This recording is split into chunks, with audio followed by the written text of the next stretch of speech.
des trains à travers la plaine. La nuit, je m'en lave les mains. Bonjour Aurélia. Bonjour, aujourd'hui, Isabelle. c'est une aventure qui se passe, je dirais, à la maison. Presque, oui. C'est presque ça, c'est entre amis, c'est Et- une évasion sans Alors, bouger. c'est en famille, en amis, c'est de 7 à 107 ans, on va dire. Oui. Et l'idée, c'est que effectivement, c'est un jeu d'aventure, un jeu d'évasion. C'est un mélange entre le Cluedo, Fort Boyard, et aussi un jeu intellectuel d'énigmes, où l'idée, c'est de s'échapper en 60 minutes d'une pièce en répondant à pas mal d'énigmes. Donc, c'est un travail d'équipe, c'est un travail d'intelligence, d'émulation, de sport, qu'on fait effectivement partout en France, parce que le phénomène des jeux d'évasion est incroyable. En 2014, il y avait un jeu d'évasion en France. En 2015, il y en a plus d'une cinquantaine partout sur le territoire. Ça explose. C'est un vrai phénomène de société à vivre en soirée et en famille ou entre amis. Je vous laisse découvrir ce que c'est parce que ça fait un peu cogiter tout ça.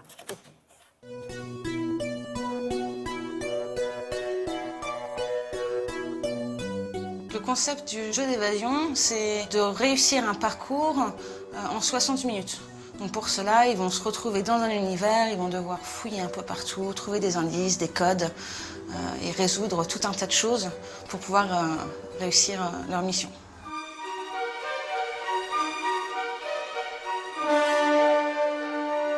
La particularité de nos jeux, c'est qu'on a vraiment travaillé sur l'immersion, donc on a travaillé avec tout un tas de professionnels, des gens issus du cinéma, pour pouvoir faire des décors et vraiment transporter les joueurs dans une autre réalité.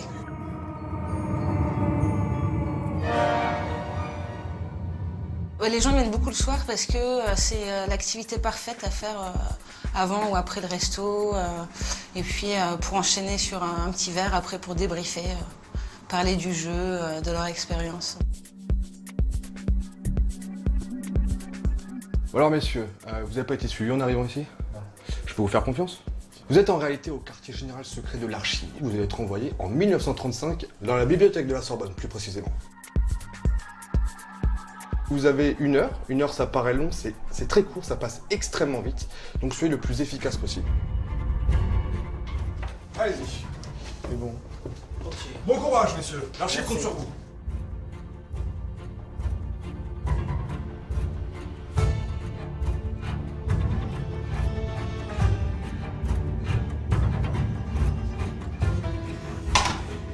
Je sais pas, là je sèche. Je suis désolé. Après, je sais pas si. Non, Bah lui, hein, c'est lui, on a rien vu. Tiens, je l'ai ouvert. T'as tout fait? Ouais, j'ai ouvert les trois, j'ai ouvert les trois. Vous semblez en difficulté. Mettez-vous mon assistance. Voilà, je leur ai demandé s'ils voulaient de l'aide, ils m'ont répondu oui, et je leur ai donné un petit indice. Continuez à bien fouiller. Ça va?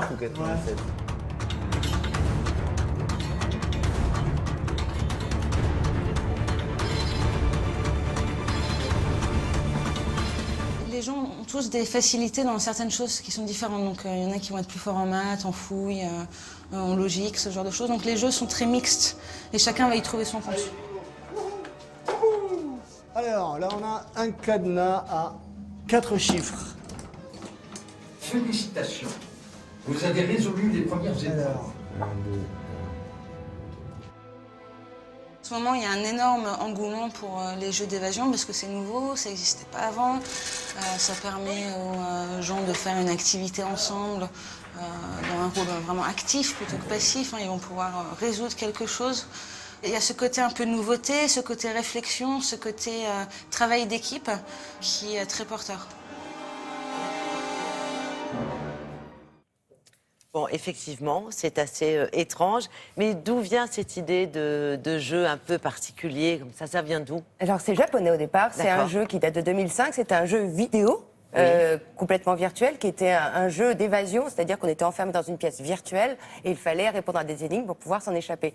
Et un an plus tard, les Japonais se disent on va le faire en réel. Et donc c'est devenu les premiers Life Escape ou jeux d'évasion dans des sites bien définis où on pouvait le faire avec des gens en vrai, dans des pièces qui étaient fermées, avec des décors différents.